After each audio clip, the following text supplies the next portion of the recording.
Parang parehas na parehas lang kayo ni Aimee. Ganyan din yung sinabi ni Aimee, mga ka-GPnatics eh. 'Di ba? Ayan oh. Kampo ni Ramil Madriaga sa alegasyon ni Senador Aimee Marcos na sinungaling ang nagpakilalang bagman umano ni VP Sara. Ayon sa abogado ni Madriaga, wala naman talagang alam ang senadora. Totoo naman. Usapan to nung dalawa. Oo. Wala ka doon sa kwentuhan nila. Ito Oo. ang banat ng abogado ni Ramil Madriaga kay Senadora Aimee Marcos matapos tawagin ng presidential sister ang kanyang kliyente na sinungaling. Pinabulaanan ni Senator Aimee ang akusasyon ni Madriaga na may term sharing deal sina PBBM at VP Sara. Pero ayon kay Attorney Raymond Palad, na witness mismo ni Madriaga ang pag-uusap ng Pangulo at ni FPRRD. Sabi ko sa kanya, anong itsura mo na? Tony, pag nandun ako sa bahay niya, itsurang matandang-matanda na ako, tumutulong ako sa kitchen, ganyan, palakad-lakad. Ando si BBM, nakasomblero pa siya noon. Okay, wait, And then sa mga kababayan. Paano yung GP, paano yung yung dispute mo na sabi mo ito ay plano lang or ito ay ginamit lang ni PRRD na pang balanse or pang pang-akit dito kay Madriaga. Okay, dahil sinasabi ni Madriaga, mga kababayan, na nandun si PBBM, hindi ko na ipagpipilitan 'yon. Pero may naisip na naman ako na ibang 'di ba? Ibang rason at ibang palusot. At tingin ko lulusot. Mga ka-GPnatics, pakinggan nyo yung sasabihin dito, nandun daw si PBBM. At ano ang naging reaksyon, mga kababayan? Bago ko sagutin yung inyong mga katanungan, kasi naintriga talaga ako dun sa nagtanong sa akin eh. Pinakita niya sa akin ng video na to. Sige. Usap nila na, sige, ikaw na ang magpresidente, VP si Sara. Ito yung according to Ramila, pero sa 2025, baba ka. Pag hindi, Okay. lasunin kita, palason kita. And ano reaksyon ni BBM? Sabi niya, yumuko, tahimik lang. Okay, so ayan mga kababayan, sinabi po dito na nandun daw si BBM, okay? Nandun si Digong Duterte, palakad-lakad si Caramil, narinig niya yung usapan na mayroong term sharing. Dahil kapag hindi daw tumupad sa usapan, etong si BBM, ipapalason daw ni Digong Duterte. Mga kababayan, ano naging reaksyon ni BBM? Wala. Mga kababayan, yumuko lang. Ibig sabihin nito, dahil yumuko lang si PBBM, mga kababayan, yun ay tinatawag po na pagsang-ayon, pero hindi pagsang-ayon. Bakit ganon, GP? Mga kababayan, kumbaga, tawag dito, inisahan niya lang si dating Pangulong Rodrigo Roa Duterte. 'Di ba? Akala ko ba weak leader?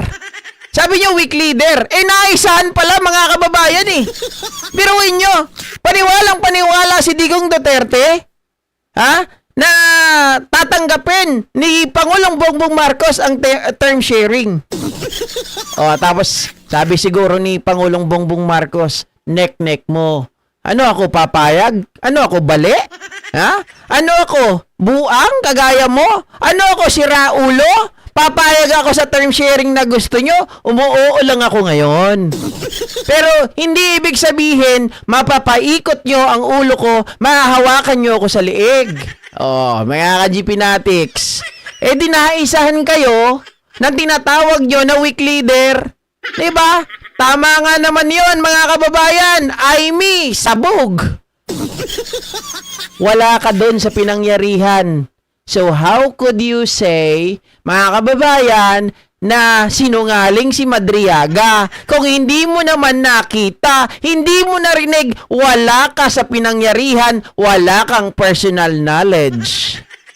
'Di ba? Ibig sabihin, manghuhula ka? Sa On Point ng Bilyonaryo News Channel, ibinahagi rin ni Palad ang umano'y kwento sa likod ng campaign video kung saan makikita ang bise na nag-aabot ng Philippine flag kay Madriaga. Okay, mga kababayan, ito pa, isa pa. Tama si Ma'am Emma Ordonez. Kung sinungaling pala si Madriaga, bakit gusto nilang patahimikin?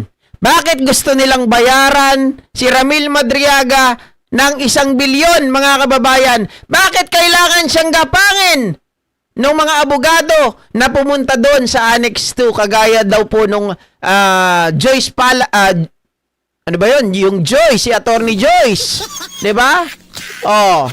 mga ka-GP Natics. At bakit takot na takot sila? Ngayon lang tayo nakakita ng tao na kinasuhan ni VP Sara Duterte ng perjury, kinasuhan din ng perjury ni Mans Carpio. Mga kababayan, etong si Ramil Madriaga, di ba? Na ang bilis po ng warrant of arrest.